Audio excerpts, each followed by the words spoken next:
Hi, my foodie friends. It's me, your friendly neighborhood kid witch, Tara. And welcome to Recipes for the Cooking Impaired. And as you probably noticed from the opening, we are now doing around the world recipes. And of course, from what you saw, we're starting in Ireland. As you can see, the beautiful background of Irish land and countryside behind me. No, I'm not filming on location. I wish. But we are still going to do traditional dishes. And I made them easy. So, because cooking impaired, we are not professional cooks. But that doesn't mean we can't make delicious food, you and I. All right, so here's what I need you to do. I need you to watch. I need you to listen. And I need you to be prepared to go back in time slightly.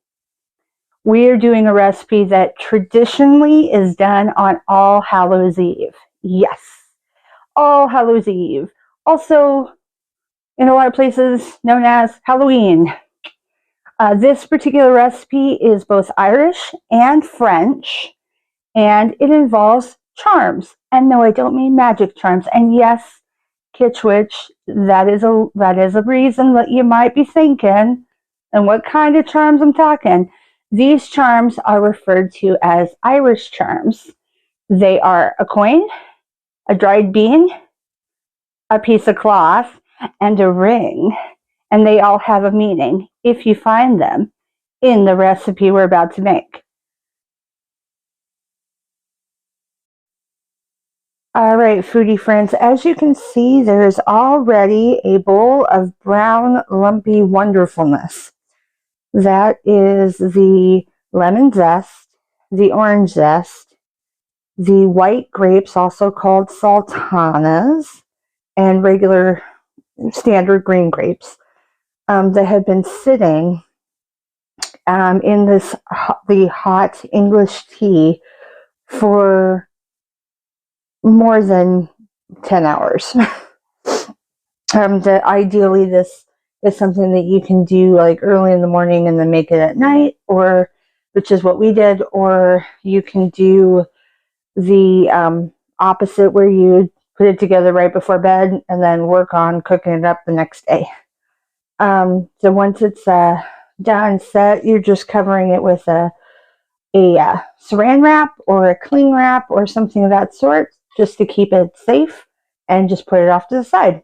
So it's been stirred up a bit. We're going to set that off to the side now and mix our dry ingredients first.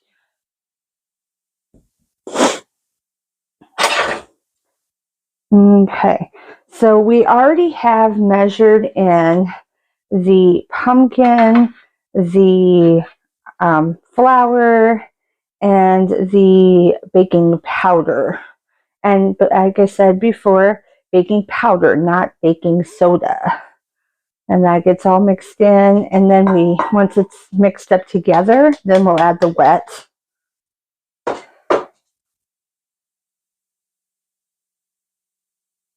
Now, when you're adding the wet, what we're going to do is add a little bit of the tea mix in, and then add a little bit of the egg, and a little bit more tea, and a little bit more egg.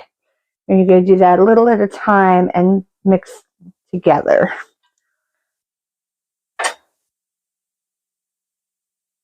And it doesn't have to be just the tea. You don't have to strain it. The fruit can go in too.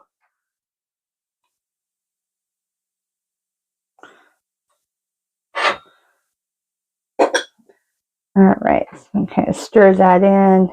Then we'll add a little bit of the egg, and then some more of the meat, or some more of the the fruit, the meaty, fruity part. Obviously speaking, there's going to be way more of the tea and fruit put in than the egg.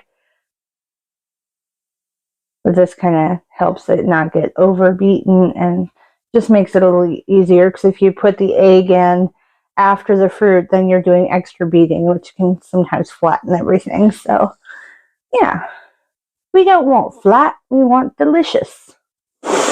Now, I know you're probably wondering, well, what about the charms that we were talking about? That goes in very last. So, but first, we're going to get the rest of that wonderful fruit and eggs in the mix.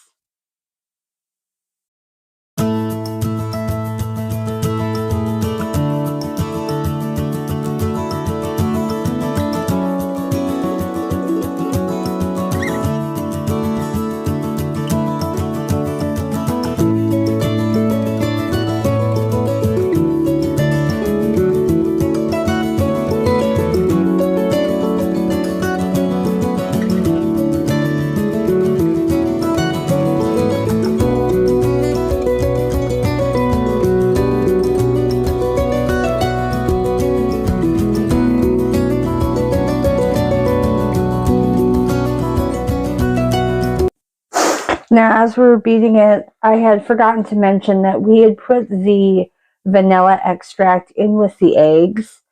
If you didn't do that, which totally understandable, I didn't tell you about it. Go ahead and add it now in, and go ahead and do the last bit of mixing. So it's majority of the flours all mixed up together. Don't be worried if it's all lumpy, because you do have raisins in there. It's going to be lumpy. If you haven't already, preheat the oven to 325. We started the preheating before the mixing, so it's all ready to go.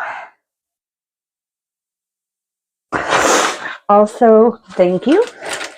You're going to want to get out a 9-inch pan, and we opted to put the parchment in there. If you're not going to do parchment, if you're going to go with the greasing the pan, make sure you grease and flour it. Otherwise, go for the parchment. It makes it for an easy cleanup and easy to get out of the pan when it's cooked. Okay, so now we're at the point where we're going to add our charms. So, not yet. We mix it into the container. So we have our bean. As you can see, it's been wrapped in parchment. And then this string is the kind that you use to tie up a turkey.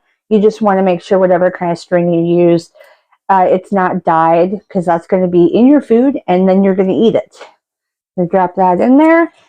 And a reminder, the bean means that there is unfavorable marriage if you're already married, or you will not marry within the next year. The ring means within the next year you'll get married. If you're already married, you will have a favorable relationship. Next is the coin. That is prosperity. And then the last one is the bit of cloth, which means there's some tough times ahead. And we're just going to get that all stirred in. And once it's stirred in, then we are going to go ahead and pour it into the container. And this is going into the oven for 80 to 90 minutes. You want it to be lightly brown and not gooey in the middle. So I would recommend doing a toothpick to kind of poke in the middle as it gets closer to that 80-minute mark. Got it. There you go. And then once it gets poured in, make sure that the charms are not visible, because part of the fun is cutting into the cake and seeing who's going to actually get what their fortune holds. And this traditionally is done on Halloween in Ireland, or around the 2nd of November after All Hallows Eve, and after the fall, or around the fall equinox. It is it's kind of a traditionally a time of New Year's in the Emerald Isle. This is also a practice in some parts of France. But since this time frame is when we're working on the wonderful Emerald Isle, the Ireland, we're going to focus on their tradition for this one. All right, looks beautiful. We can't see any of the charms, any of the parchment sticking out. Now I can go into the oven.